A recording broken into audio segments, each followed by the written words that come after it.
come over. And a Happy New Year. This is your main event, Mark's Podcast, for the final time this year, brought to you by the Unhinged Sports Radio Network and the Belly Up Sports Podcast Network. I'm your first host, lifelong wrestling fan, former radio guy, and cat dad, Troy. And with me, as always, is the WCW watcher of classic wrestling, the main event collector, and the figure hunting warrior. He is the Conan to my Lex Luger, Orale. It's Greg. What's up, Greg? I assume you watched this one live back in 1998. I did. At a friend's house through nefarious ways, but I had nothing to do with it. Yeah, hey, you just watched, okay? You didn't have anything to do with it, all right? That's all I did, man. Just like usual, I just watched. That's all I did. Well, yeah, you like to watch. I do. That's a T-shirt now That's a T-shirt now on our Swag Shacks, by the way. Go to our Bonfire store. You can get all that on our link tree. All right? I feel like people don't even realize it's a double entendre, but whatever. Well, I sure hope they do. But, obviously we're talking about, classic wrestling. I mean, gosh, what else could we be talking about, right? There's a picture of a VHS tape on there, which if you really want to confuse anybody that was born before or after the year 2000, wear that shirt, all right? VHS, WTF. Yeah, basically. Is that? Yeah, pretty much. But today we are going back to December of 1998, which was, not a fantastic time in WCW. WWF was doing pretty good at the time. I disagree. I think it was a great time everywhere. It's just this event kind of started its downfall. Okay. I'll agree with you there. That is correct. If you go and look at all of 98 in WCW, it was pretty damn good. It had some lows, but it's not bad. Yeah. It wasn't until 99 where the wheels really started to fall off. I'll agree with you there. Real quick, going into 98, it was a great year until they decided to turn Bret Hart heel. I didn't get that one. And then the multiple title switches throughout the year, that hurt a little bit. But it was good overall, I thought. Yeah, 1999 was when WWE, by the way, is one of the greatest years in WWE history. So I'll say that. But that's when my fandom took off. So yeah, I agree with that. 98 was great, on the USA Network, and like you said, it wasn't bad on TNT either. All around. Well, it was bad enough to start its decline, or at least losing ratings. Yeah, because. I don't know if they declined and WWE rose, or WWE just rose and they stayed at a stay still. I don't know. I think it was WWF started garnering more followers, consistently tuning in because they had something that people really latched onto and cared about with the Stone Cold versus Mr. McMahon feud really heating up in 98. So, that was the streak breaker, wasn't it? The first time they were supposed to face off on pay-per-view? Yeah. So, big stuff for the WWF, and there was big stuff in kind of funny. You literally just mentioned when they started heating up, and we're about to cover when WCW starts dying. Kind of ironic. Yeah. Well, and if you think about it, 1998 was also the year of Goldberg. So that was, they pushed the crap out of Goldberg in 98, and he was hot as hell, and here he's the champion. And not to spoil the ending of the show, but obviously he's going to lose his streak, and it doesn't cool Goldberg off. Goldberg's still one of their hottest acts until the day they close the door. But still, I don't know. He was handled really well until he wasn't. You know what I mean? I do. So we'll talk about all that in the news and notes here coming up, and the event itself. But real quick. The Main Event Marks podcast is sponsored by Fanatics. Get all of your officially licensed sports gear with Fanatics at fanatics.com. The link that you can click is actually down in the podcast description. Just let them know that the Main Event Marks and the Unhinged Sports Radio Network sent you when you go to check out. Also, we're sponsored by Swift Lifestyles. They are clean energy drinks and focus enhancers, great tasting vitamins, and big brain nootropics that are made and shipped from the USA. Go to swiftlifestyles.com and use our special promo code MAINEVENTMARKS, all one word, for 15% off your order. Save you some cash right after the holidays. Also, we want to direct you to our new link tree, that is linktr.ee/main event marks. There you can get all the links to wherever you can listen to the podcast, our social media, our swag shacks / merchandise stores. You can go to our Redbubble and Bonfire stores to get all the latest and greatest merchandise for the podcast and support your favorite retro wrestling podcast. That is linktr.ee/main event marks.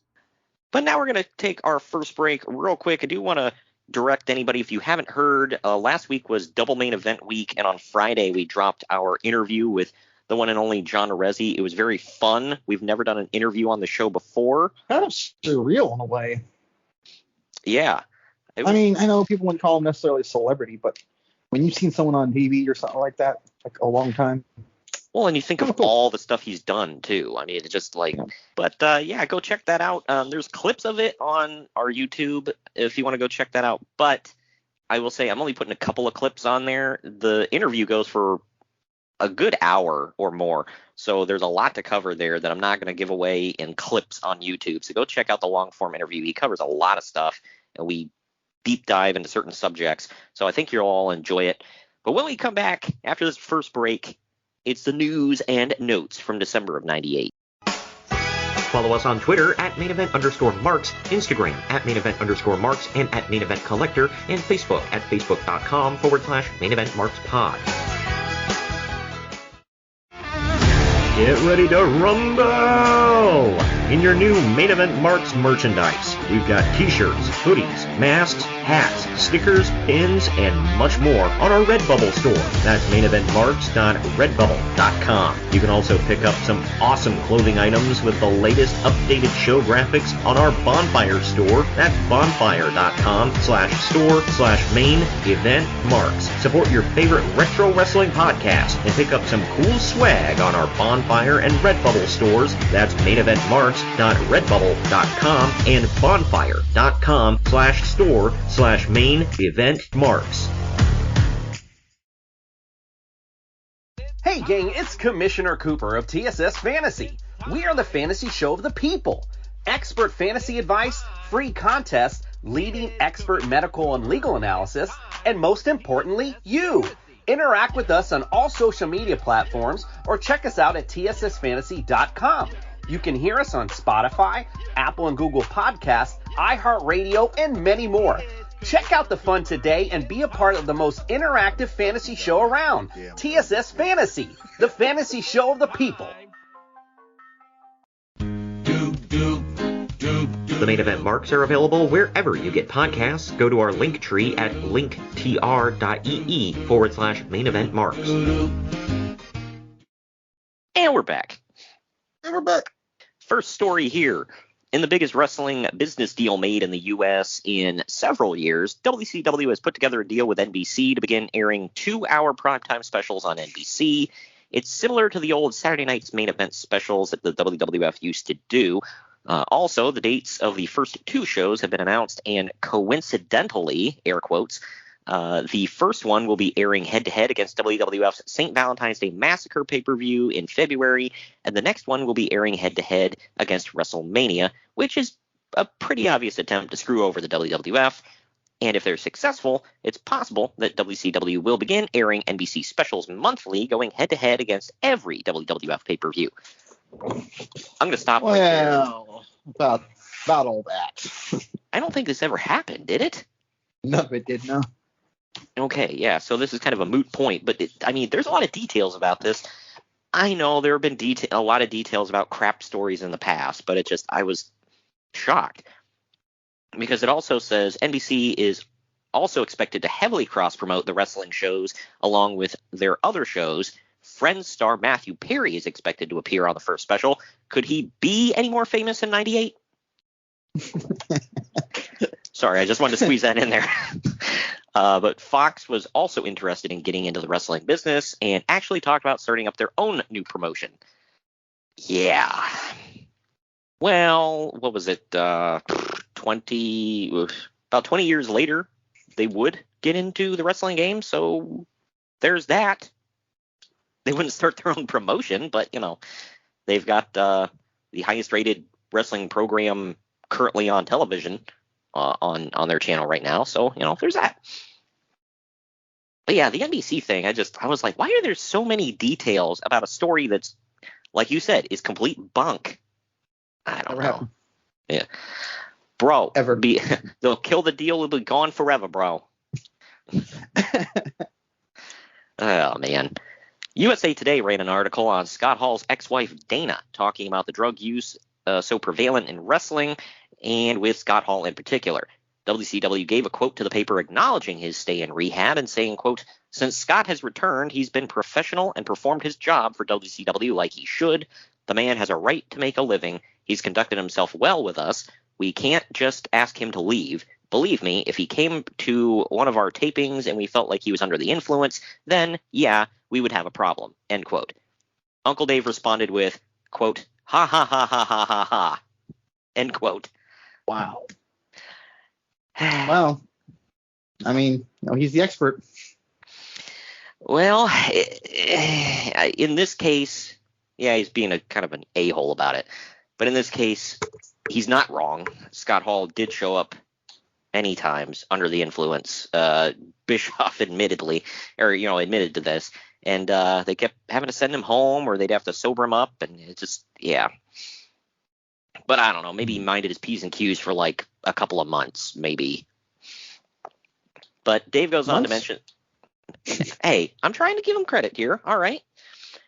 But Dave then goes on to mention the multiple arrests that Hall has had since leaving rehab, along with wrecking 5 rental cars in the span of a few months, and says that it's sad that the wrestling industry apparently learned nothing from the deaths of people like Brian Pillman and Louis Spicolli. Not to mention, Hall has shown up to countless WCW tapings in no state to wrestle. Okay, that last one. I feel like we've covered this before. I don't know if this was the same exact thing or if it was like the same story, different time. You know what I mean? Like they all kind of just run together.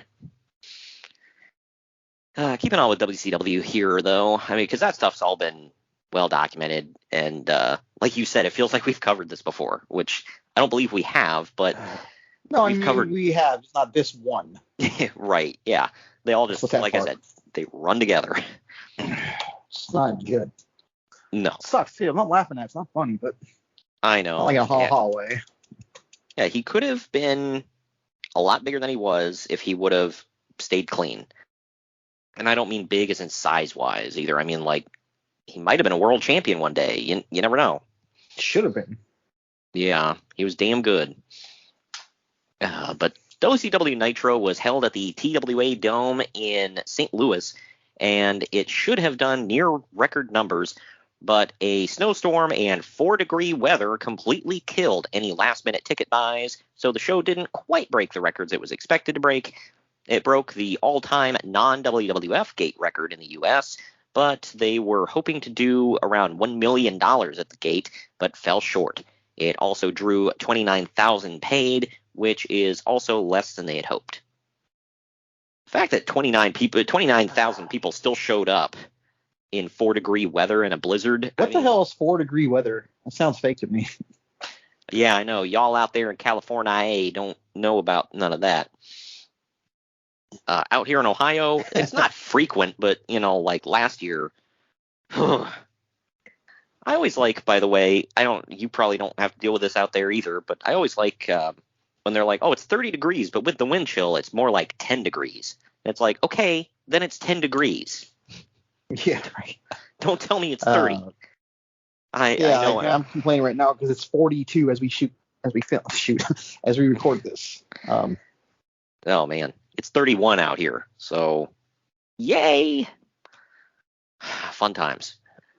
Well, speaking of fun times, Paramount movie officials were backstage at Nitro getting wrestlers to sign deals regarding plans for a potential wrestling movie that they're working on. I wonder what's going to happen there. Yep. For those who don't know, this eventually becomes Ready to Rumble. Who's the head guy and like the main baddie in the movie? I forget who played him. He was the commissioner of the police in Bad Boys. I just forget his name. I know his face, but yeah. Okay, yeah, because I know Bischoff had said that was supposed to be him, but he was fired before they started filming, so it didn't pan out. Yeah, they ended up using DDP as the main bad guy too. And Jimmy King. Hey, look, you know what though? You know, it's like our Dave Arquette was the world champion, obviously horrible. And they used the triple cage. How come Jimmy King never got anything? Like, I don't say that like he should have, but it's like, how do they not use Oliver Platt? Oliver Platt, is that anything? Yeah. How do they not use him in the show, in the damn movie? I'm assuming I'm assuming they were like they probably approached him with it, and he probably laughed in their face and was like, I'm good. Fine, David Arquette will be the world champion. Yeah, it's like, what? You don't want to do it? Big opportunity, pal. Yeah, right. What are you gonna go film another Oscar-nominated movie? Whatever. I say that not knowing what his filmography is like right in front of me, but I know he was in quite a few good movies. Don't judge him by Ready to Rumble. I'll say that. God, don't. That was just a payday, but I don't blame him. I would have done it too. Yeah, he's like, I don't want to do this crap, and then he's like, wait, all I can think of is that scene from Friends. He's like, no, quit saying numbers. I'm not coming to work for you. I'll see you on Monday. Click. Yeah, but anyway. A lot of people were upset about the fake Ric Flair heart attack angle last week. I don't remember that.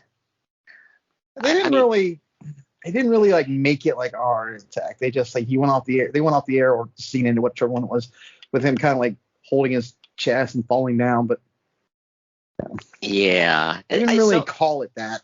So I like how they. We know what it was. I like how they recreate one of the scummiest, most terrible storylines ever done by Fritz Von Erich down in WCCW. Like, apparently they tried to do that to drum up sympathy and fan support, and all it did was disgust people, and they turned it off. But most people saw through this, but it was made worse because Eric Bischoff and Ric Flair and Arn Anderson all tried to play it as real, even backstage, and a few people fell for it. Announcer Dave Penzer and referee Charles Robinson were said to be crying. They cried, bro. And security guy Doug Dillinger was especially upset because since he's been friends with Ric Flair for decades, and when he found out that it was fake, he was extremely pissed off at WCW. Why wouldn't they tell people? Yeah, and it's like, okay, if this was back in the territory days, you could be like, hey, we only tell people that need to know, which, was a thing back then. But now, you mean to tell me Doug Dillinger didn't know what the hell was going on backstage? Like, they needed to kayfabe him? Like, come on now. So stupid. He's been involved in a lot of stuff, too. Like a lot. I know. Yep. I'll always remember the episode where Eric Bischoff was giving Hulk Hogan presents and whatever, and they rode their bikes to the ring, and he took Eric Bischoff's motorcycle to the back, and for some reason brought the same damn bike out to the ring instead of the one he was going to give Hogan. And then he yells loud enough for everybody to hear, I brought the wrong damn bike. And then he turns it around and goes back. Meanwhile, Eric Bischoff has a look on his face like, am I being ribbed? I thought it would be a good idea to have the security guy do stuff. Yeah, right. Well, here's one. You were talking about, I wonder where that's going. The Giants WCW contract expires on February 9th, and it's pretty much guaranteed that he's headed to the WWF immediately after. Now in the archives, by the way, we covered St. Valentine's Day Massacre this past February, so go check that out. Yeah, I was always wondering why he showed up real quick, considering what we know now with no compete clauses and stuff like that. But I'm going to assume it's because his contract expired, because we've seen that. Yeah, that's what I mean. Yeah. Oh, yeah. Well, I don't know. I'm surprised they let his contract expire and they didn't, do something. I don't know. But he might have made it clear he's leaving. Yeah, apparently that was like the worst kept secret in WCW. Everybody was like, yeah, he's leaving, and they tried to get him to stay, but Bischoff said he kind of threw his hands up in the air and was like, F it. If he wants to go, let him go. Bischoff himself said he never really saw him as like, anybody who was gonna what do you call Move the needle? Yeah, move the needle. Thank you. I can't word today. I need that new shirt, by the way. Yeah, right. But he said he never saw Big Show or Giant or whatever as somebody who would move the needle. And look, he's done big things in his career. No pun intended. But is he wrong? Considering he didn't do much WWE, considering he's done nothing with AEW, no. Yeah, I don't think anybody ever tuned into WWE, even when he was like a top guy doing top guy things in WWE. Nobody ever tuned into a pay-per-view because they were like, oh man, Big Show's going to be wrestling. I mean, they, like you said before, they were happy to see him when they tuned in to see, The Rock or Austin. When he won the WWE title, it was an unannounced match, so keep that in mind too. Yeah. It needs to be pointed out. When he won the World Heavyweight title, he lost it 2 minutes later. And he was the first guy eliminated at WrestleMania 2000. So, whatever. You ready to get into some historic WWE ECW title run, though? Oh yeah, that's a thing. It is a thing. Yeah, I know. Which people didn't want to hear, so I'm sorry. Going off that poll. Yeah. Oh, yeah. Well, we're going to talk about that poll at the end of the show. We had a poll on social media talking about what, we were asking what you guys wanted to hear for our bonus show in January. So, you people didn't want to hear WWE ECW. What's wrong with you? Well, they did. It was a tie, but I hope people are picking up on my sarcasm. Yeah. I was really shocked. Honestly, out of the 4, I thought that would be near the bottom. But we had a 2-way tie. Find out what the other one is at the end of the show. How's that for a plug? Anyway, you ready to talk about some? You ready to talk about some lawsuits? Always. We haven't talked about racism or rape or anything yet. This is a good year, I assume. Hey, man, you said the gun. No, you said the magic R word. So here we go. Former WCW wrestler Bobby Walker has filed Hard work, or was it Hard Body or Bobby Walker? Okay. Yeah. Sorry, who's Hard Body? Harrison? Yeah, Hard Body Harrison. Okay. Yeah. Apparently he was a weird ass. Before we talk, I don't want to mess up. Okay. Hard work, Bobby Walker. Yeah. I want to say, don't quote me on this, but I think they said that Hard Body Harrison was involved in like human trafficking or pimping. Yeah. Yeah. Like, ugh. That's. I don't like that. I kind of called it. I don't know what the news before, which is by design, by the way. And people talk crap about that before. It is by design. I don't want to know. But yeah, it's not okay that every show there's a story about someone raping someone. Yeah, well, it's a different R word here. But that's the other one. Okay. Yep, there you go. But former WCW wrestler Bobby Walker has filed a racial discrimination lawsuit against the company, but he recently dropped it after being unable to pay his lawyer's fees. Basically, WCW dragged the case out long enough that Walker couldn't afford to keep it going. Teddy Long was helping Walker in the case, but once it fell apart, WCW immediately fired Long. He was still on the payroll because they didn't want it to be seen as firing him in the middle of a lawsuit, but he wasn't being used. WWF had since hired Long, and he's been working as a referee and may become a manager at some point. He does, but like what? From here, like 7 years, 6 years down the road? No, he was 2003. He was with Rodney Mack, so 5 years ago. Oh, okay. Okay. I was thinking 05, but okay. I think by 05, he's GM of SmackDown. Yeah, I can't remember the lineage there. So July 04, he turns into GM, I believe. Yeah, okay, that's right. Yeah, because he was with D'Lo Brown first, and then he switches to Rodney Mack, and at one point he's with Mark Jindrak, which was weird, but it happened. That's right. Yeah, he was like talking about him the way Bobby Heenan used to, the narcissist. Yeah, he was like, he's the reflection of perfection, player. Yeah, it was interesting, especially since both of the guys he managed before that, his whole gimmick was we're black and we want to beat up white boys. Right. So it was weird. But anyway, he once gave. They asked him because he used to say someone's drinking that Haterade, and they asked him.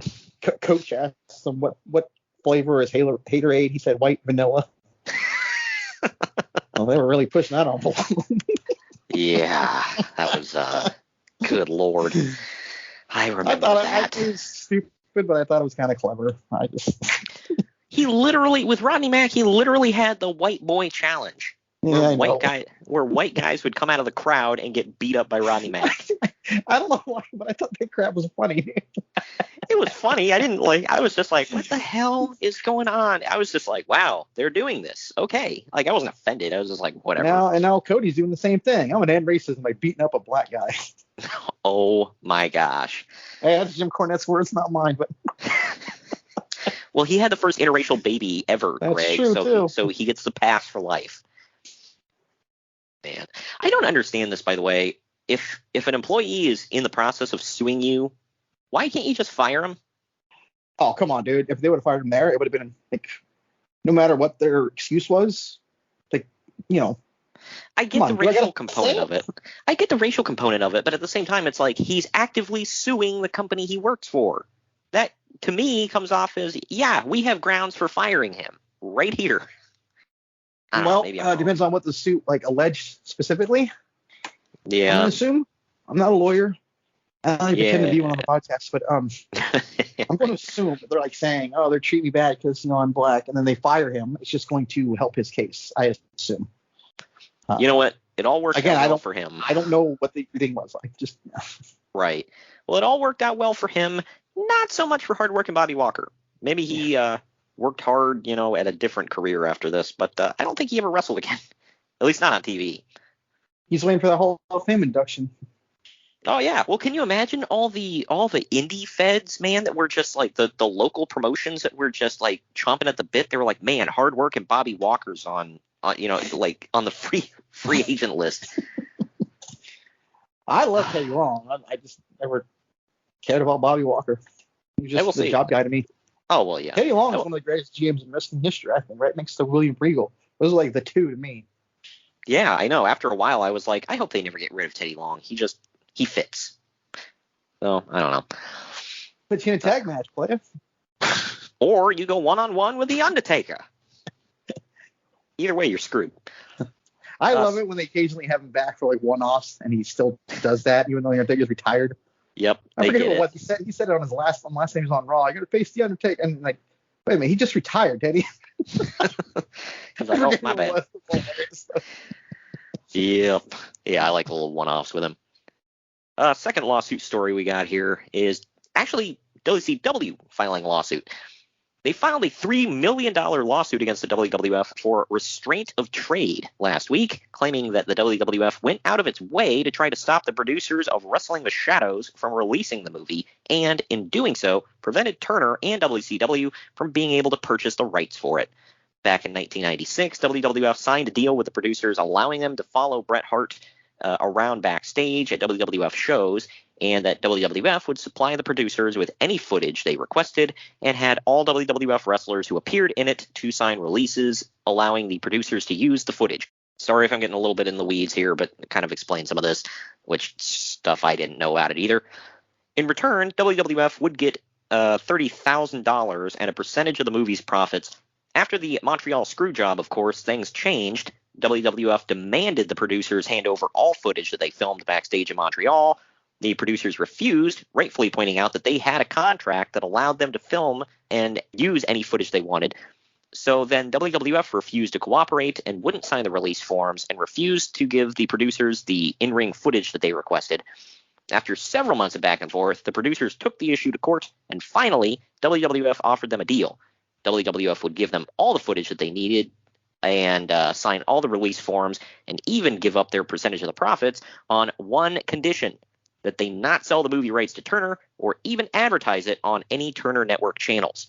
The producers agreed, fearing that if they went to court, it would hold up the release of the movie for years. Thus, WCW and Turner weren't allowed to try to buy the rights to the movie, which they absolutely were interested in, and now they're suing the WWF for blocking the deal. I know that was a lot, but I I can tell you, I watched every episode of Nitro. It was never on there, so yeah. Yeah. So I assume this didn't go anywhere. I mean, I don't know if they really had a case in this matter. I mean, they signed over what they signed over their rights to the movie. The producers of the movie did. So I don't know. These cases are weird. Obviously, WCW and Turner didn't have much of a case here. All right, we haven't done this in a while. So that movie was interesting, though. Yeah, see why they wanted it stopped. Because the whole recording them not knowing, or Vince not knowing, which I think was pretty dirty. But yeah, I mean it's dirty pool for sure. I don't know what the laws are because obviously they were in Canada at the time. I don't know what the privacy laws are like up there because I know there are certain states. I don't know what it's like out in every state has different privacy laws. Like I don't know what it's like out there. I know out here you cannot record someone unless they know. Okay, that's and here been a major thing multiple times with different things. Here in Ohio, it's a single-party consent state, and I know Texas is as well. So as long as one person, like if you're recording a phone call, as long as one person on the line knows that they're being recorded, then it's fine. So if it's just one-on-one, you can't do it. No, if it's one-on-one, you can do it because like as long as the person recording is aware, because like you can't be an unknown third party on the call. You know what I mean? But if there's two people on the call and one person is recording and the other person doesn't know, that's legal out here in Ohio. Well, we haven't done this in a few weeks, so this week in ECW. I may have another volley, sir. Absolutely. And several new faces debuted at the latest ECW show, being given tryout matches. Steve Corino, Yoshihiro Tajiri, and this is the only one I don't know. Antifaz del Norte, sure, that guy. Robert Gibson, Rex King, Wolfie D, and a new female valet who tried out a few months ago and apparently wowed everyone with her ability to take bumps. She ended up becoming Jazz. Out of everyone in the group, Tajiri got over the best. I'll say. Yeah. I mean, Steve Corino obviously broke out from the pack later on, and they pushed the crap out of him later on. Now in NXT. Oh, is he? Oh, that's right. I forgot. He's a trainer now. Oh, cool. Well, yeah. I mean, hey, if you're going to stick Steve Corino somewhere, I think, having him train is the best place. But yeah. You said Wolfie D was on there? He's got a tryout. Wasn't he already a thing? I mean, not like a thing, but like. In 98? I don't remember. I mean, they were definitely the Nation of Domination in 97. So.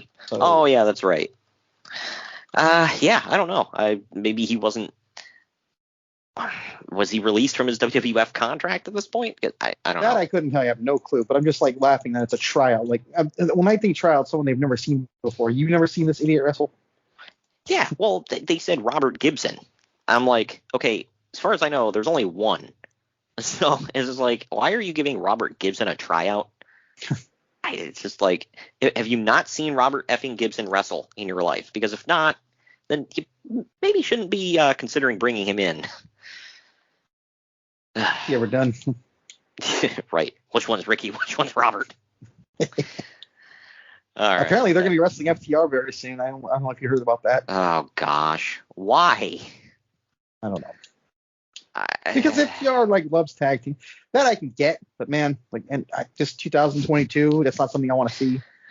Yeah, I know. They need that T-shirt like the old Eric Young T-shirt that said "I heart tag teaming." Paul Heyman has had negotiations with Public Enemy about bringing them back in, but they want $1,500 each per week guaranteed deal for a year, and Heyman only wants to use them for a few months. Heyman is also talking to the WWF about bringing in Taka Michinoku, since it's clear that Vince has no plans for him. Let's see here. Public Enemy would have a cup of coffee. WWE. Taka Michinoku would not leave, aside from maybe some cameos. I don't know, maybe, but he's still there. Right. So, yeah. Yeah, none of that happens. When was the whole, was it 98 when the Cruiserweight, or not Cruiserweight, light heavyweight title was introduced? DX in House 97 when Taka wins it. Okay, now in the archives, by the way. So, yeah, it's been about a year. he did some stuff, and they did Kai and Tai and all that. So, I mean, I think, is this post me choppy you pee pee? I believe so. Yeah. I mean, not very post, but post, yes. Okay. Yeah. So, I mean, he was doing stuff. I mean, he was. I mean, Kai and Tai was on TV a lot. I mean, you know, all jokes aside, they were featured.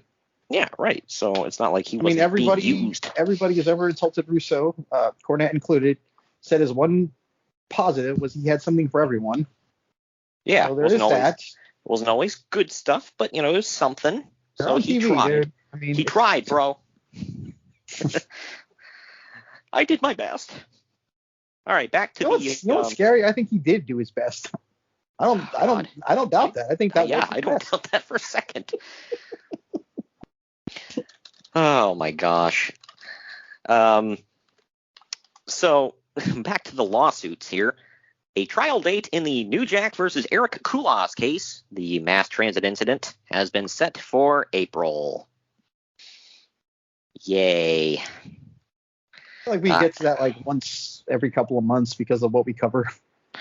Yeah, that was just a big thing around this time. If nobody has watched the New Jack episode on Dark Side of the Ring, you might want to go check that out.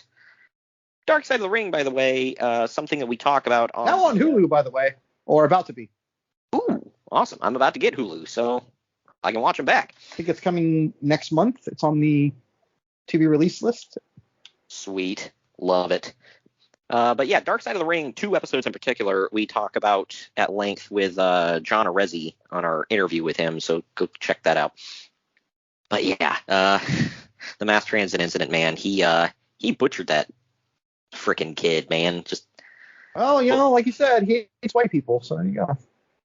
Now, to be fair, I don't know if he said that in character. I don't know. I'm not judging because I hope, but I mean that's what he says on to him. I'll stab this MFer. I hate him. I hate white folks. I hate all of you. It's like, wow. And everybody calls him the N-word. Yep. Yeah. I give him credit, man. He can pull back, man. Like, just, yeah. Yep. There was no sports in him with that dude, man. The ECW and FMW relationship has pretty much fallen apart after Chris Candido and Tammy Sitch no-showed an FMW show a few weeks ago. That scene ain't so. I am just so shocked. Right. But that has been put together through ECW. The FMW people were pissed because they had spent a lot of money on non-refundable plane tickets for them. So even though ECW sent Sabu at the last minute to try to make up for it, FMW refused to reimburse ECW for his services, and it turned into a big thing. So that relationship is basically dead for now. Man. I mean, what were they really getting out of that deal? I don't know. I'm one of the few people I think that never really saw much in Candido. I'm sorry. But I mean, I liked Candido. I like, you know, well, my thing is like, what was besides Mike Awesome, who they ended up stealing away in the end, what was ECW really getting out of that relationship? I don't know. And people can't say, oh, well, you know, the small Japanese wrestlers, whatever, because, like, again, they didn't draw money. So they weren't technically getting anything out of it besides card fillers. I don't know. I know not everybody on the card is going to draw money, but it's just like, if you lose them, it's not like you're losing out on a big thing. Apparently you're losing a huge problem, but Steve Austin still has a torn abdominal muscle, and he's being kept out of the ring until the Rumble. Storyline is that he will enter the Rumble at number 1, and he's likely going to be there till the end. He is. And he hardly wrestled it. He got taken away in an ambulance. Yeah, right. Well, isn't this the one where he I guess that explains that. Okay. Wasn't that, correct me if I'm wrong, didn't he, like, chase McMahon out of the ring and just, like, basically run through the arena throughout most of this? Yeah, no, not most of it. Like, he left the ring. They ended up in the women's bathroom. Corporation beat him up. They took him away in an ambulance. Like, almost towards the end of the Rumble, he comes back. Vince McMahon's still in the Rumble, but he's not in the Rumble. He's at the commentary table, still active in the Royal Rumble, though. And then, yeah, there's that. So I guess that explains. I never knew that. Okay. Because he also missed most of the damn Rumble match itself, but he was there at the end. Yeah, I remember. Yeah, because I thought that was weird too. Like you said, it's nice to hear that explanation because it's like, why? I guess that also explains why the cage match was so basically one-sided. Oh yeah, where he just basically came in and beat the snot out of McMahon. Mm-hmm. Again, now in the archives. So there you go. And Vince damn near kills himself. So there's that. Jim Ross is slowly. We'll talk about that, man. He's got more guts than anybody in the whole business. So. They always say, and it's a sign of a good leader. They say never ask your employees or your subordinates to do something that you wouldn't do. And credit to him, man. He's always willing to do whatever the hell he needs to do. The zip line in Anaheim and jumping off that thing for Gronk. And yeah, I was about to mention that. He took he's like in his late 70s and he freaking took a bump off that damn platform. I realized it was on a crash pad, but anybody else this age probably would have broke a hip. So and he got right the hell up and just strutted off. It's like I love it. Nothing for That's him. it. That's it, pal. That's all you got to do. Yeah, right. Jim Ross is slowly improving from his latest Bell's palsy attack, but no timetable has been set for his return yet. WrestleMania 15. Spoiler. Oh, he pops back up. That was his first time coming Just back? the main event. Oh yeah. And another spoiler, WrestleMania 15 sucked. So Shawn Michaels met with a back specialist in New York recently to get a prognosis on his back and if/when he can wrestle again. There's been talk of having him face Triple H. There's been talks of having him face Triple H at WrestleMania, but until he gets cleared, they aren't even teasing anything yet. Well, yeah. Actually, I wonder if Triple H would have turned heel before WrestleMania then, and Shawn Michaels would have been DX leader. Yeah, That's right. the big what if now. Well, when he does come back, Shawn, that is, he's not wrestling, obviously, but Yeah, it's foul. and DX does. Well, they don't lay him out. They lock him out of the building, and then the Nation lays him out, and kind of puts his face through a windshield. So. Corporation. Oh, was it? Oh, that's right. That's right. Corporation. My bad. Yeah. So. I mean, was the Nation there? I guess the Nation's still a thing. Yeah. Yeah, they weren't the way they were. I think they were led by The Rock at the I time. think they were just breaking apart when that happened. Hey, sorry, we're that's in a couple of weeks actually. Oh, okay. I got sure it's in a couple of weeks. Yeah, from this. Yeah. So the Rock's out of the Nation. Yeah. Okay. Ah, right. Yeah. Godfather's a pimp now, and it's just D'Lo and Henry, and that's a real thing. Godfather's Yep. a pimp now. Well, at least we have that on the timeline. WWF no longer wants to be referred to as wrestling and are promoting the company as, quote, ongoing action adventure series. The wrestlers are no longer Like called. they're trying to win an Emmy. Yeah. The wrestlers are no longer called wrestlers and are instead only going to be referred to as sports entertainers. They are, but now, yeah, nowadays they're superstars. Kind of funny So- how they bastardized that word when you got guys like The Rock and Cena who are legit superstars. Yep. Well, that was, that the WWF is like every word has to mean something else. It's like they can't use like regular words. They have to have their own vocabulary. Like you and I always talk about it's not a belt, it's a title or a championship, excuse me. And it's not a title. But I understand because it's not a belt. I mean, Yeah, that's what I kind of get. But it's literally been called a belt since the first championship belt was ever I'm created. not saying that. I'm just saying it's literally not a belt, though. I mean, Yeah. does not go in the loops of your pants and hold them up, so it's not a belt. No, but it goes around your waist, like and made of leather. So I mean, I think So that's does a why. string. Your sweats. It's not a belt. I don't know. It's weird, and then it can't be a hospital. It's a medical facility, and not That a one I title don't get. shot. And it's not a title shot. It's a championship opportunity. If anyone has been watching Raw lately, Vince McMahon's been on there every week with Austin Theory. I don't know where that's going, but I'm loving it. But Vince McMahon himself calls it a title shot. Literally. It's been the running gag. Like everyone's like, what the hell? He's saying shot. Wow. He clearly says it multiple times. So, I don't know. Right. I don't know. That's a little weird. I don't know, man. Vince is a strange guy. And according to Bruce Pritchard, he changes, like 1 week it's like, oh God, we can't say that word anymore. And then the next week he's like, why haven't we been saying this? He's like, because you told us not to? He jumped right on Becky 2 belts, I'll tell you that. Oh, of course, yeah. Well, made a damn shirt out of it. I just say it's out there. Well, they need to have somebody in some way hold like 3 championships so they can call him the champ. Nope, that's only going to be Henry Cejudo from here on out. Yep. Here we go. This story, man, just like, oh man, wow. Yep, I know, the infamous "here we go," man. But anyway, Time Magazine was still running an online vote for Man of the Year. And sorry, I heard Time Magazine. I'm sorry. Okay, sorry. Time Magazine was running an online vote for Man of the Year, and on Raw, they acknowledged it and talked about how Mick Foley was winning the poll. As a result, this led to even more wrestling fans flooding it to vote for Foley, which eventually crashed the website. There were rumors that Time was going to eliminate Foley from the poll. This led to a bunch of wrestling fans leaving tons of homophobic gay-bashing messages and slurs against the guy in second place, Matthew Shepard, who was the gay man who was tortured and murdered in a hate crime earlier in 1998. To be fair, I don't think these people realize what Time Magazine's Man of the Year is. And I'll give you an example. I believe one year Osama bin Laden was the Man of the Year. Yeah, Hitler was Man of the Year once. Yeah. I don't think people realize it's not about like the best person. I think it's like the most newsworthy. Yeah, I mean, that's true, but at the same time, I don't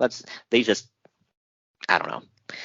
They want their man on the cover. Joining the ranks of people like Hitler. I don't see where it's bad, Greg. Yeah, I don't see where it's good.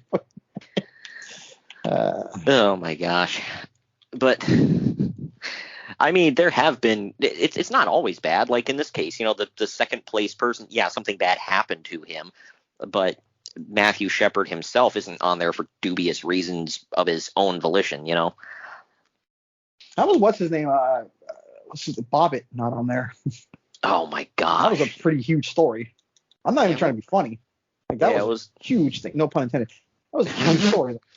Wow. Anyway, that got me. In Jesse Ventura's mainstream news, the latest count is that there are 3 books and 3 documentaries in the works about him. He's been interviewed everywhere lately, and all the national political shows have had him on. Ventura also threw a fit because he was made fun of in a Doonesbury comic strip a couple of weeks ago and was threatening to sue because he owns his name. What the hell is that? Yeah, don't ask me what Doonesbury is. Obviously, it's in the funnies or the comic strips in the newspaper. It's a political thing. It sounds like that's piss him off. Just tell me it is. Yeah, but it's like, oh, they made fun of me in the comic strips in the newspaper. I'm gonna sue them. Like, really? Come on. I don't know. That's just that sounds like so petty. But at the same time, especially within the last, yeah, well, especially given what we've seen in politics and especially in the last couple of decades, I can, that Jesse Ventura was ahead of his time, man. All right, last couple stories we got here. This one, on the latest episode of Power Pro Wrestling, which is the Memphis territory at this time, it was all Christmas themed and featured several segments that took place in Jerry Lawler's actual house. Wait, what kind of segments? I don't. It didn't specify what kind. It just said several segments took place in his house. So I don't know. Talking, or is it fights or what? Well, Brian Christopher and Sean Stasiak ended up showing up at Lawler's house. Stasiak was in a gift box, but he was not over. All right, I just want to throw that out there. Lawler. Let me think. Hold on. This is 98? Yeah. I think he's still meat. Yeah, he was either still meat or he was post-meat pre-WCW Stasiak. So, yeah. Stasiak is still a year away. Right. Well, Lawler ends up throwing. He might still be meat.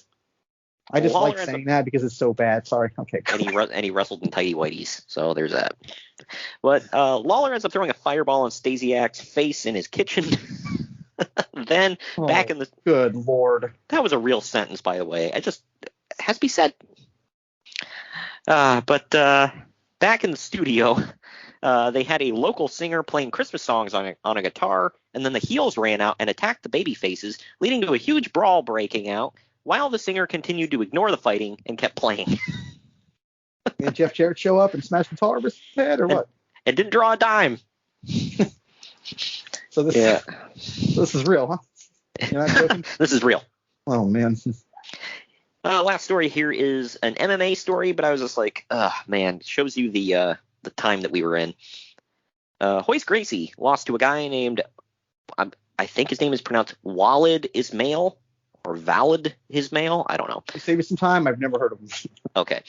But he lost to him in an MMA fight in Brazil.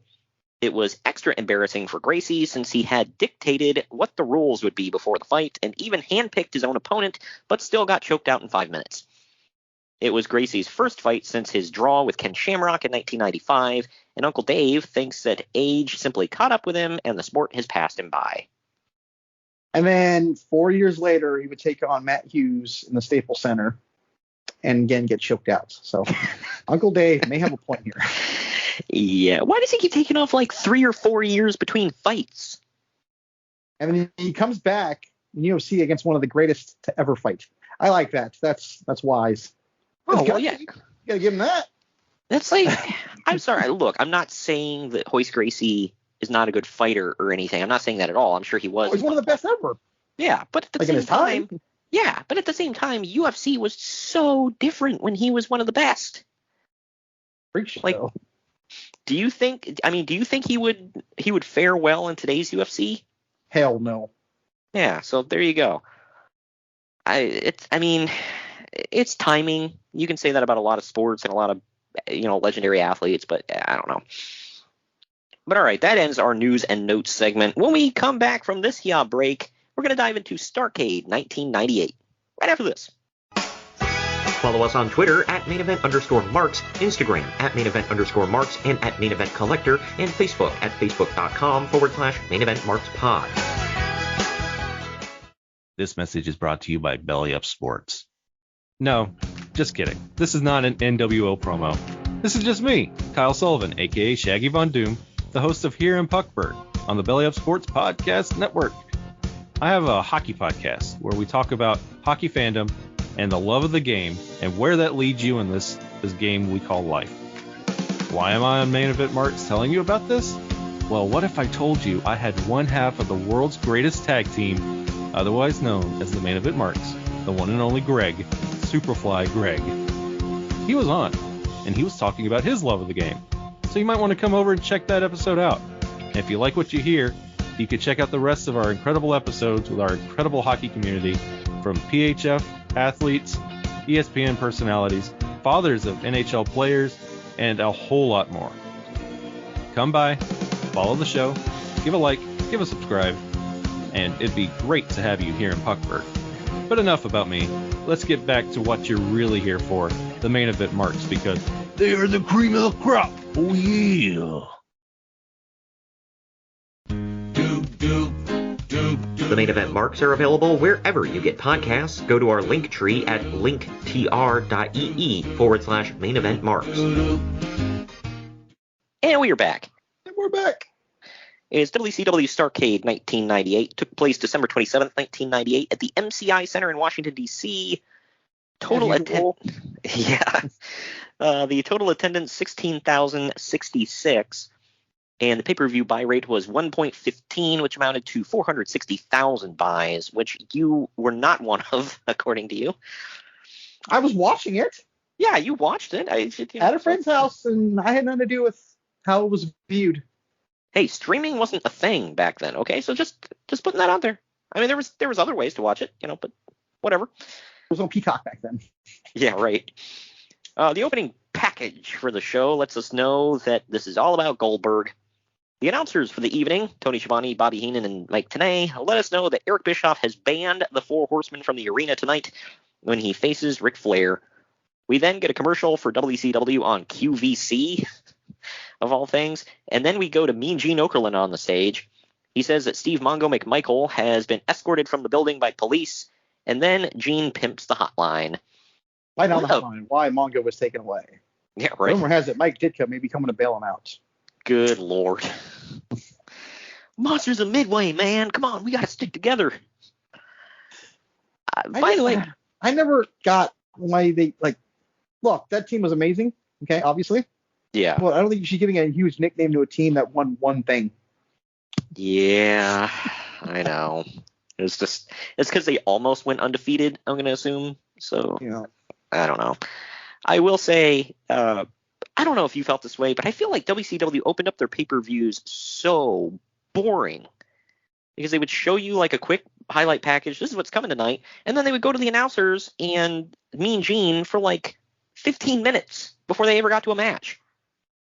So that's how UFC does it, if you noticed. It's been a while since I caught the very beginning of a UFC event, so I haven't noticed. But that's how they do it. So boring. Well, that's how they get you.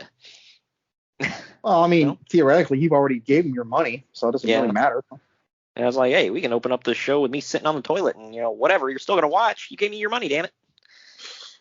And I like to watch. Or not that. At least I hope you not. Don't know me. To each their own, man. Whatever. But this first match is Billy Kidman defending the WCW Cruiserweight title against Juventud Guerrero and Rey Mysterio Jr. in a triangle match. Went about 15 minutes. For those that don't know, a triangle match back in the day was a triple threat. I want to say the only people that called it a triple threat was WCW. ECW, I'm sorry. I think ECW called it a triple threat, and everybody else called it like a three-way match or a triangle match or whatever. Weren't that big in WWE at the time? No. According to Bruce Pritchard, I think Vince actually called up Paul Heyman the first time to ask him, how the hell do you book this thing? So, either way. Sir, you take 3 guys. CM Punk will come in and make them all tap out in 5 seconds to the Anaconda Vice. Sir. Brock Lesnar will take them to Suplex City. Bitch. Anyway, Kidman and Mysterio double team Juventud throughout most of this match. Eddie Guerrero comes out partway through this one and reverses a pin for Juvi to be on top of Kidman, but then Ray breaks it up. Kidman then pins Juvi for the win. Uncle Dave gave it 4.5 stars. I gave it 4. What say you? 4. Loved it. It was a great way to open the show. Anytime the Cruiserweights open the show, it's guaranteed to be awesome. Oh, yeah. And then these 3 together. Oh, yeah. Juventud was about to be the greatest wrestler on the planet, according to Uncle Dave. No? These guys are about to lose their masks. Yeah, right. Well, and then I think you were talking about, you think this was like at the height of Eddie's drug problems, right? I think so, yeah. Yeah, it sucks. He pulled the nose up, obviously, when he went to WWE, but still, yikes. But after the match, Eddie goes off on Juvi in the ring, screaming at him on the mic for being an idiot. He then goes off on Rey Mysterio, saying that he can't even beat, quote, a cream puff like Billy Kidman. He then says that Juvi and Was Ray... that a racist thing? I'm really asking. I don't know. I was thinking it was like a homosexual thing. Or that. Because he kept calling him a pretty boy cream puff. Did you see the woman he was with at the time? Yeah. I don't think that applies. Not that there's anything wrong with that. Just saying, I think it was a misspoken, or he didn't know, or something. Well, back in '98, you could get away with homosexual slurs, Greg. It was, it was commonplace. So, whatever. I remember Jay Lawler got away with using the Q word on national TV. I don't know if we can say that against Goldust. So yeah. Well, and Ron Simmons used the F word for gay guys that we're not going to use. So there's that. But anyway, this was, for anybody who doesn't know why this was all going on, there was the Latino World Order at this time, and which was on fire. This was like the new Dungeon of Doom right here, man. Oh yeah. Well, I will say at least they were trying to do storylines with them. I'm not saying they were good, but they were trying. Eddie was the leader, and they were trying to get Ray to join, but was he like reluctantly in the group? Like, what the hell? He lost the match, was forced to join the group. Okay, that explains it. And somebody made them disband or something. I forget what happened. They were all taking their shirts off in the ring. And then Ray refused to for some reason, which looking back made no sense because he was an elected member, but he was the only one that refused to. I don't remember off the top of my head where that went. Wow. And yes, the LWO was just every luchador on the entire roster that they could throw in there. So whatever. But anyway, That word for lazy booking. Yep, pretty much. But Eddie says that Ray and Hoovy are... You know what, though? Just had a flashback. During the Thunderdome days of WWE, it felt like every Mexican wrestler, every black wrestler was wrestling each other. Wow. So it's a throwback to that. Good grief. It was. I didn't notice that. Yeah. But Eddie says that Ray and Hoovy are embarrassments, and if you want something done right, you got to do it yourself, and he challenges Kidman to a match for the Cruiserweight title. Kidman then comes out and says that he accepts, but only if Eddie, while in his street clothes, fights him right now. Kidman taunts him, and then Eddie finally agrees, and we get another match of Billy Kidman defending the Cruiserweight title against Eddie Guerrero. This one went just shy of 11 minutes. Because I think you had watched this back before I watched it back, and you messaged me, Kidman wrestled twice. And I had a flashback. I'm like, we literally had this exact same conversation about a show about a year from now. Do you remember that? Yeah, right. Yeah, it was sold out, I think. I think so, yeah. The night Jarrett and was it Benoit? Someone was hurt. Two people were hurt. It was Jarrett and somebody else. Yeah, well, yeah, because that was the night that Benoit got pulled for the main event. Right. So they had to replace him, and yeah. And I'm like, we've literally had this conversation before about Kidman wrestling twice in a night. Yeah, and that time they bumped it up. It was 3 times. Yeah, right. Because you can't get enough Kidman. I really had to double check. I'm like, are you watching the wrong one? And then I'm like, oh, he's done this a couple times. Okay. Yeah, WCW loved them some Kidman, man. Not saying he was bad. He was really damn good, but I have 2 Jax figures of him, by the way. And he's not the number one guy. I'm like, well, if someone's got to wrestle twice, it's him. Yeah, right. But he's not bad. You know, I loved him. I think he's borderline great, but. Oh, for sure, yeah. But Juventud keeps interfering on behalf of Eddie, and Ray keeps interfering on behalf of Kidman. Finally, Eddie's down, and Kidman goes up top. Hoovy crotches Kidman. Eddie goes up top, and Ray crotches Eddie. So Kidman shoves Eddie down to the mat, gets up, and hits the shooting star press for the win. Uncle Dave gave it 3.5 stars. I gave it 2.5. I just thought this one was average. What say you? I gave it 3 only because I know, we just saw him in a match, dude. So, right. You know, I gotta give credit for that. So. It was, yeah. I mean, this wasn't bad by any stretch of the imagination. It was just, I don't know. But speaking of bad by any stretch of the imagination, up next. WCW, yeah. Wow. Up next, we've got Norman Smiley taking on Prince Iakaya. All right. This is where you're going to use those 3 famous words here. Go ahead. Asses in seats. Shut up and take my money. This one went 11.5 minutes. My first note, why did this thing go 11.5 minutes? Who booked this? I told you, man. Iakaya was one of the big things back, at least in the undercard during this time period. Yeah, but just they really? I mean, I'm not knocking him. I thought he was good, but clearly when you look back on it, they thought they had something amazing here. Yeah. I'm not going to knock him for that. I mean, it's a young guy, and they get a lot of crap for pushing the old dudes. So when you see something like this, you got to give him credit for it. But yeah, but it's you need some star power in this match, and both of these guys were just mid-card dudes. In about a year or so, Norman will be a little bigger. Yeah. Well, and they tried the Prince thing with Prince Iakaya, so. But speaking of what you were just saying about Prince Iakaya, they thought they had something in Prince Iakaya. Well, not here, because Norman basically dominates his ass for 11.5 minutes and wins with a chicken wing submission. Uncle Dave gave it a dud. I gave it a star. What do you say? I said this is main event anywhere on the planet, so 5 stars. But for God's sake. Only in the Tokyo Dome. Yeah, this sucked. I was just like, why? And this is Starrcade. Again, tentpole event. Okay, yes, you're right, but you need to keep in mind that Bischoff maintains that Halloween Havoc was their tentpole event. So you have a point, but then you don't have a point. I know, but they at least built up big main events for the show, or for all their Starrcades, and just what the hell, man? I don't know. This there was bad. No pre-show back then. At least with matches anyway. So. Well, not to spoil anything, but that match and the next 2 matches coming up, why were they on the show? Yeah. But up next, Scott Hall walks to the ring and grabs a microphone. He says that 1998 hasn't been a great year for him. You don't say. Yeah, right. It's going to get worse, Scott. Don't worry. There's a surprise of the century. Yeah. He then says that tonight his, quote, big brother, Kevin Nash, has a huge opportunity to become the top guy in the industry. Top guy. He says that everyone's been telling him that he's got to prove himself to them, but he says he only has to prove himself to himself. Hall then finally wraps it up by saying that he can't wait to kiss 1998 goodbye because 1999 is going to be his year. Yeah. About that. Like I said, strap yourself in, Scott. It's about to get worse.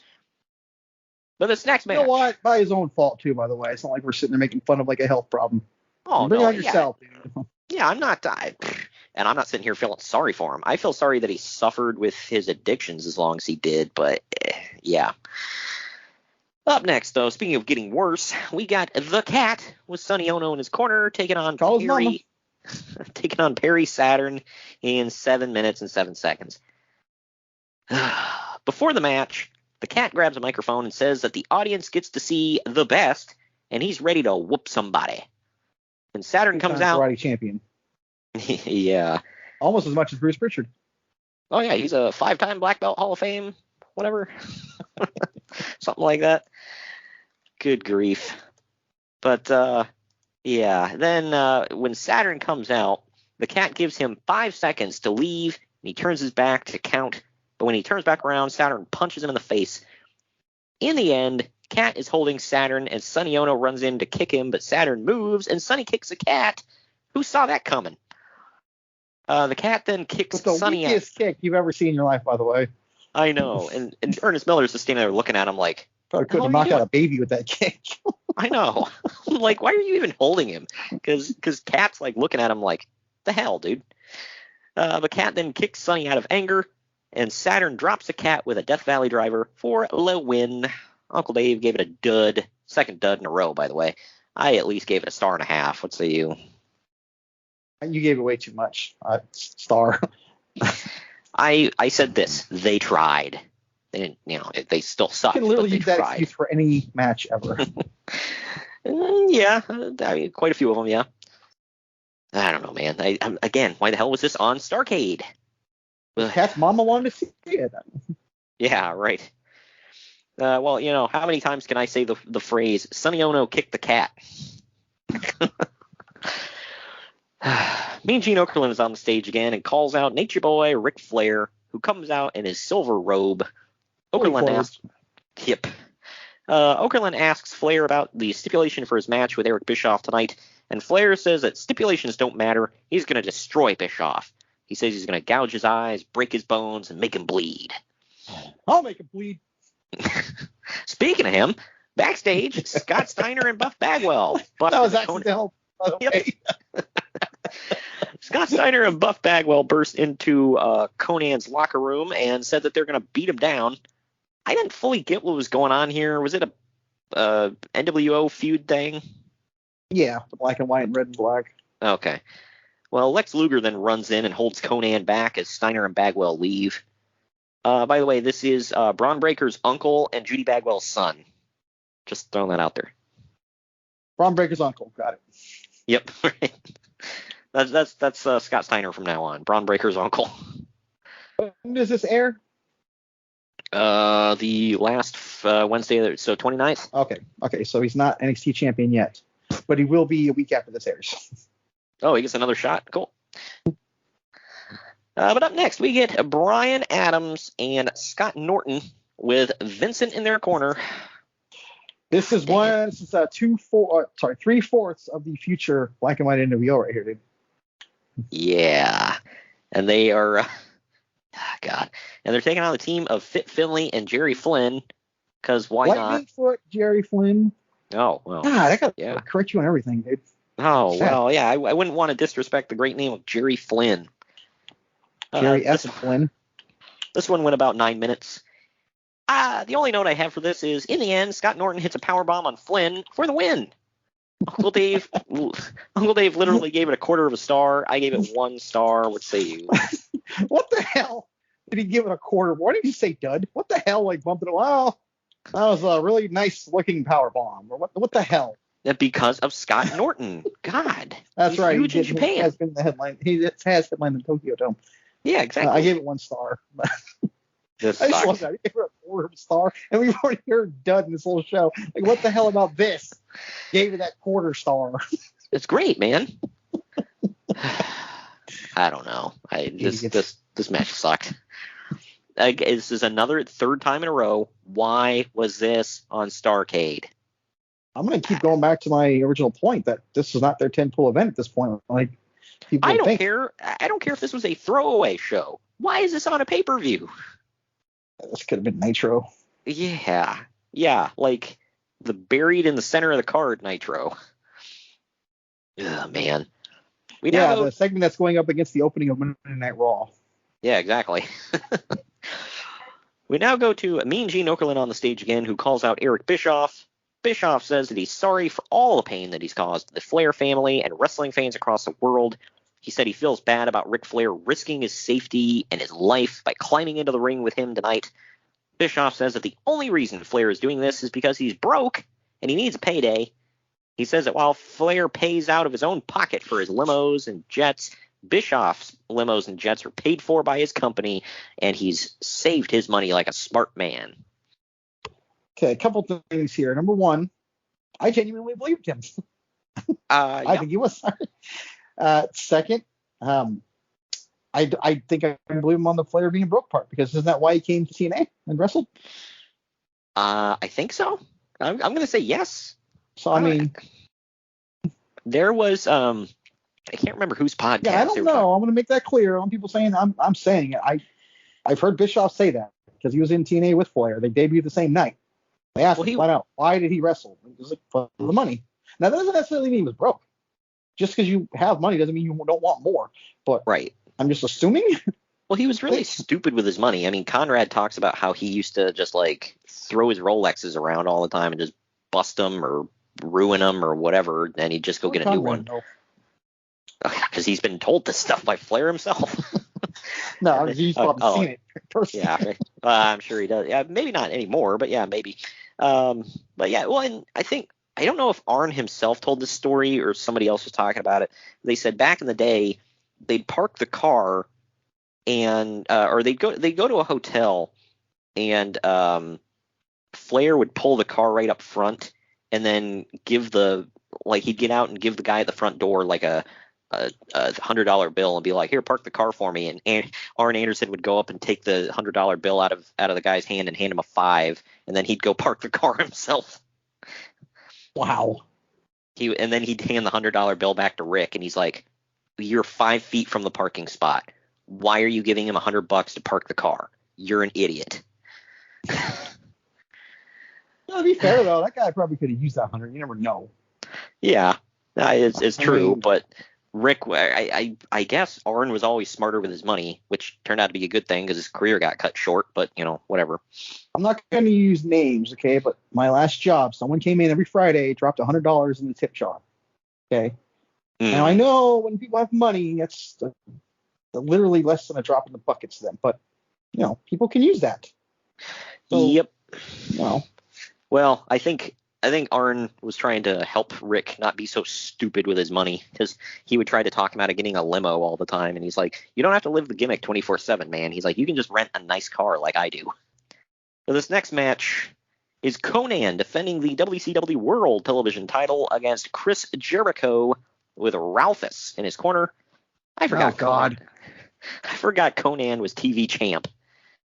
But this went about 7.5 minutes. Title like candy, dude. Yeah, unfortunately.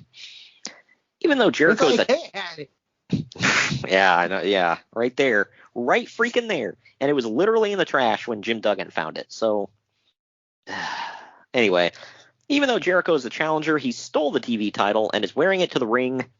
He grabs the mic before the match and wishes all the Jerichoholics a happy Jericho holiday.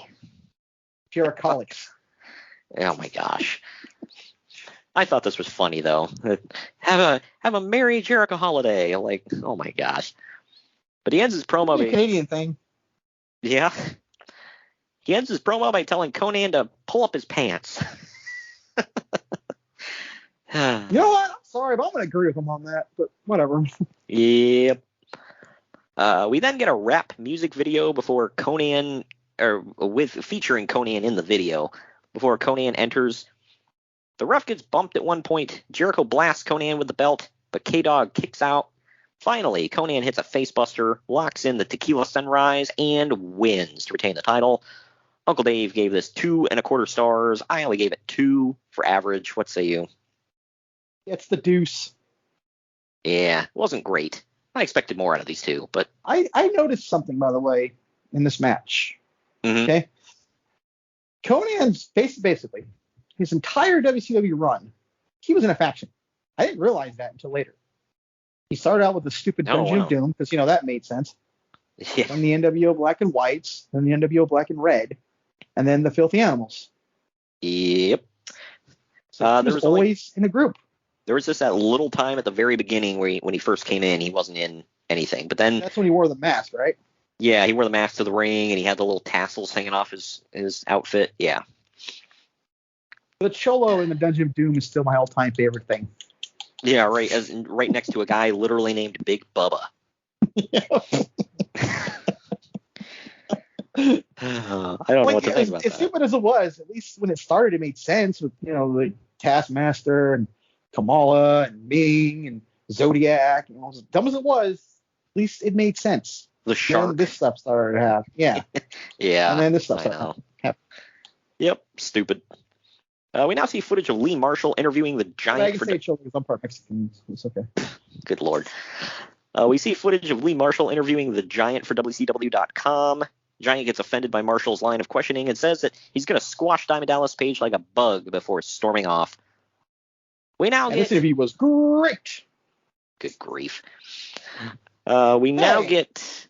Russell What? Blake's rule. And Yeah. Lee Marshall was the Of reason course. for that. Oh, for sure. But up next, man.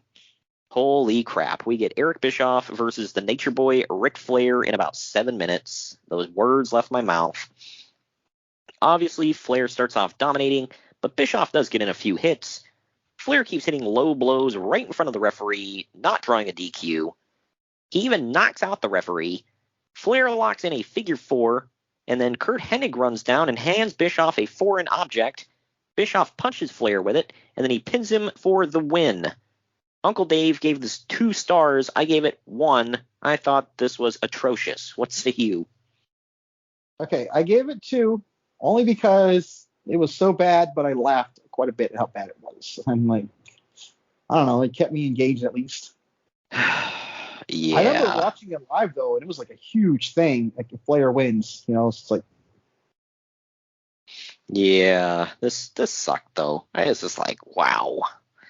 I Also had a flashback. I think Bischoff was part of the last Starrcade too. Didn't he fight Zabisco when Bischoff won? The NWO got Nitro. I'm pretty sure that was 97. I can't remember. So it seems to That be a sounds thing right. with him. I know Zabisco faced Scott Hall on. I think, was that the last one, or was that it? I don't know. Sold out. Okay, I can't remember now. But either He way, was going to yeah. wrestle Spicoli at Super Brawl. He passed away though. This one, just like I like how Conrad puts it. He's like, not only do you put yourself on Starrcade against Ric Flair, but then you beat him. What the hell? Stupid. But after the match, Kurt Hennig drags. Was that Kevin Nash's fault? I'm going to put that one on Easy E. But after the match, Kurt Hennig drags Eric Bischoff out of the ring and helps him to the back. And up next, we get the Giant taking on DDP Diamond Dallas Page in 12 Diamond minutes, Dallas, 45 white trash. seconds. Wow. These two battle all around ringside. DDP makes the Giant punch a trash can, and then he hits him with a trash can because this is WCW where stipulations are meaningless and the rules don't matter. At one point, the referee gets bumped because, of course, Bret Hart runs in with a chair, swings for DDP, misses, and clocks the Giant. And then DDP low blows Bret Hart. However, this doesn't end the match because why would it? As the Giant kicks out of the pinfall attempt. After a lot of struggling, the Giant tries to chokeslam DDP off the top rope, but DDP turns it around into a diamond cutter in midair for the win. I think the finish was great. Uncle Dave only gave it 3/4 of a star. I gave it 2.5 for average, at least. What say you? I gave it 2. It was fun. Yeah. Did anyone really expect a barn burner out of these two? I don't care how good Paige is. Yeah. Again, I never saw a match from the Giant I was like, oh, wow, that was well worth the watch. I don't know, man. His only good match in his whole career was that match against QT Marshall at the pay-per-view. Other than that. Oh, yeah, that was something. QT Marshall, whose boots, by the way, are featured in the Hard Rock Cafe. So you put some respect on his name. This is not a joke, by the way. That is real. Why? But yeah, hell of a show, man. Put a Go-Go's freaking Olympic boxing gloves. It would have made more sense. Well, you know why? Because Cody said so. And Cody saved the world by having the very first ever interracial baby. So that's 2 in 1 show, baby. Yeah, got it in. I did feel this was like way overbooked, and just like none of the stipulations meant a damn thing in WCW. This match or this show, I forget. What are you talking about? Yes. But after the match, DDP and Bret Hart yell at each other and have a bit of a standoff before both leaving. All right. It was very anticlimactic, by the way. Yeah. But we're going to take our next break. After this, we're going to come back with the main event right after this. Follow us on Twitter at @mainevent_marks, Instagram at @mainevent_marks, and at @maineventcollector, and Facebook at facebook.com/maineventmarkspod. Hello, everyone. My name is Ryan McCarthy, and I'm the host of the No Credentials Required podcast. Start your work week with the Monday Drop-In, where I talk about the sports beat in the Capital District, also known as the Muddy 518, as well as Metro New York sports from an upstate point of view. I also give a life lesson from a weekly sports story, so you might learn something from that. I also have a midweek podcast where I interview different sports personalities and talk about a wide array of topics.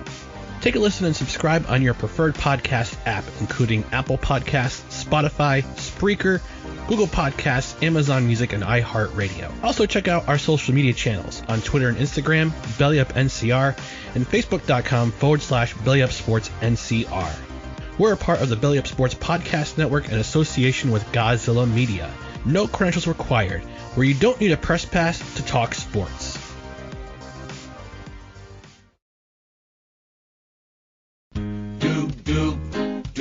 The Main Event Marks are available wherever you get podcasts. Go to our link tree at linktr.ee/maineventmarks.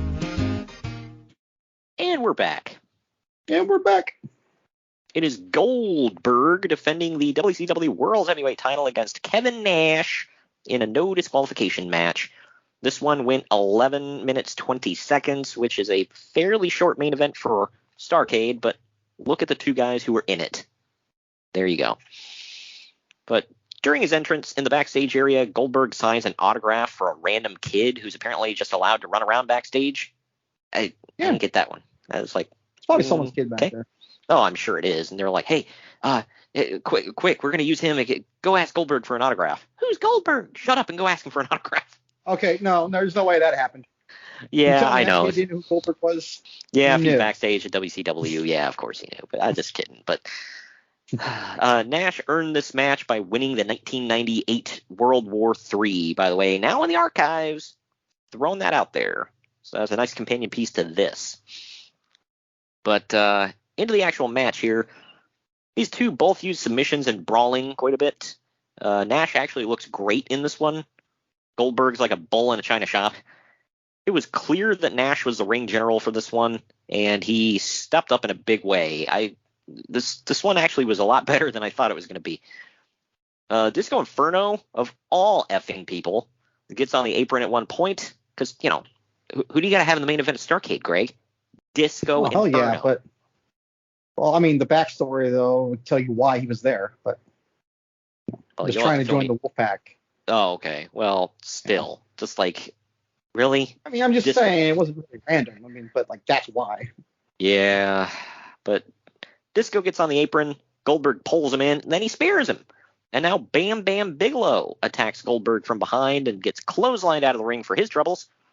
Now Scott Hall, dressed like a security guard, gets on the apron and hits Goldberg with a cattle prod. Nash then hits a jackknife powerbomb on Goldberg, who can barely stand, to hand him his first loss ever and win the WCW title. Uncle Dave gave this 2 3/4 stars. I went with an even 3, especially for the guys that were in it. I know it was overbooked and goofy, but it is handing Goldberg his first loss, so I can forgive some of it. 3 stars. What say you? I gave it the deuce. Did you like this match at all before the goofiness? It was okay. Watching it like live though, man, I was pissed. Oh yeah, I was livid. I will say this. That's when I had a NWO Wolfpack shirt, loved it, but that's when I never wanted to wear it again. I was pissed, dude. Wow. Well, hey, you would be soon dead, so Ish. After this though, it would blow up and then be bigger, technically, and then die. Yeah. Right. I will say, obviously looking back on it, it was stupid. But if you're going to defeat Goldberg, it took 4 guys and a cattle prod. So, right. I get it. It's cool. This is a guy who kicked out of like 2 or 3 of Hogan's leg drops in a row. So, you got to do something to get him over. Well, actually, I think that was in the Georgia Dome. Yeah, okay, so that already happened. Incidentally, another Georgia Dome match is coming up in a couple weeks. Yeah, Goldberg's greatest triumph and WCW's greatest wah, wah, wah. Anyway. It's that flatter than a plate full of piss, right? Basically. But I will say the crowd actually blows for this ending. Goldberg flops around like... So, I was... Yeah. Well, if you listen to... And I don't know, maybe it did, maybe it didn't. You and I will never know because we weren't there. According to all the dirts, they said, well, after the cameras went off, the cheers for the title win turned to big boos and crap started getting thrown. So maybe? I don't know. Kevin Nash... Maybe the vocals left and then the hardcores were still there and got theirs in. Yeah. Well, because Kevin Nash still holds... He was like, did you hear that crowd? I think I made the right decision. It's like, I don't know, man. The company is dead. And that was kind of a low point. Well, I don't know. But I Goldberg... love Nash, but he loves himself. Oh, yeah. He talks about, well, I'm not a mark. And it's like, you're kind of a mark for yourself. But Goldberg flops around trying to get up, and he eventually flops outside of the ring. 6 out of 9 matches on this card, by the way, ended with outside interference, and there were a million ref bumps, and it just got old by the end of the show. But Tony Khan swears he's not copying WCW. At least most of the rules, when they set rules in place for AEW matches, usually they stick to them. They're getting a little better about tag matches. You haven't been watching lately, so I'm just going to leave that alone. Anyway, when Jim Ross has to sit there and point out, well, I guess, you don't have to tag it now. This Lucha Libre rules, just swap. Yeah, that one, the tag matches pissed me off. I'll say that. That's always pissed me off. I'm like, what's the point?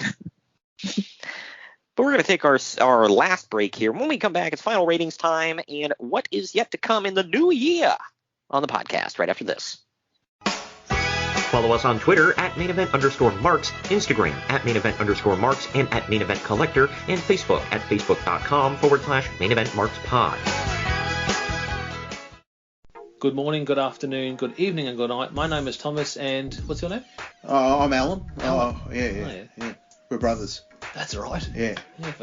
Same mother and father. Your room was... we shared a room. Shared a room. We shared a room. Thought I knew your face. Yeah, we go way back, mate. Yeah. We should do a podcast then. We have. We do a podcast. We do a podcast. What's it called? The Broadcast. Yeah, that was planned. Yeah. Well. What do we do? Well, we cover all different things in the world of pop culture. We're talking about comic books, we're talking about professional wrestling, and we're talking about movies. Go back and watch classic retro wrestling events, the likes of WWE, WCW, and if you do like that, you can check us out on Apple iTunes, also on Podbean, Anchor, and on Podknife. Also check us out on Twitter at The Broadcast. That's BROKAS. There. Nearly stuffed up the ending. No, it's all right. Good on you. Yeah. Instagram also at The Broadcast Podcast. Remember, we don't spell it with a C. We spell it with a K. Sorry, mate. Take it easy.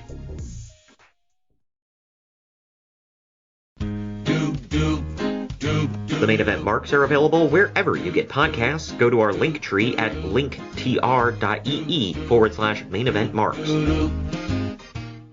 All right, we're back. We're back. Final ratings time. Internet Movie Database gives this 5.4 out of 10.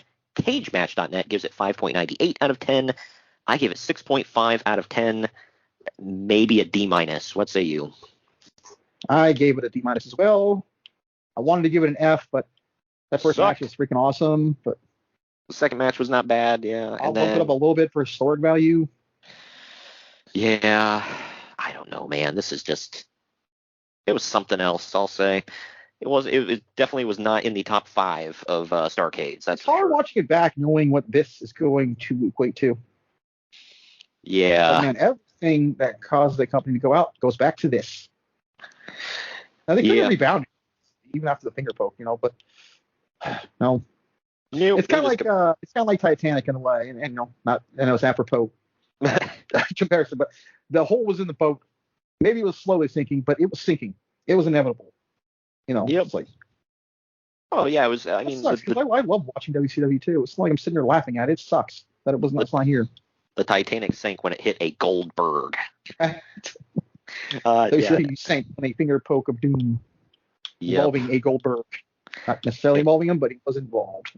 Well, not to mix metaphors here, but this was, they had cancer. They thought they could take care of it, but it was inoperable, and it was stage 4 at this point. They didn't know yet. They were, it was underlying. So, but that does it for that show, man, and that does it for the year 2021. We get to move on, man. Yay us. 2021. 2021's ending. Does that mean COVID's over? That means a lot of things are over, man. You flip the page on the calendar, and just like all the things that were happening are now gone. You know that, right? I've heard this.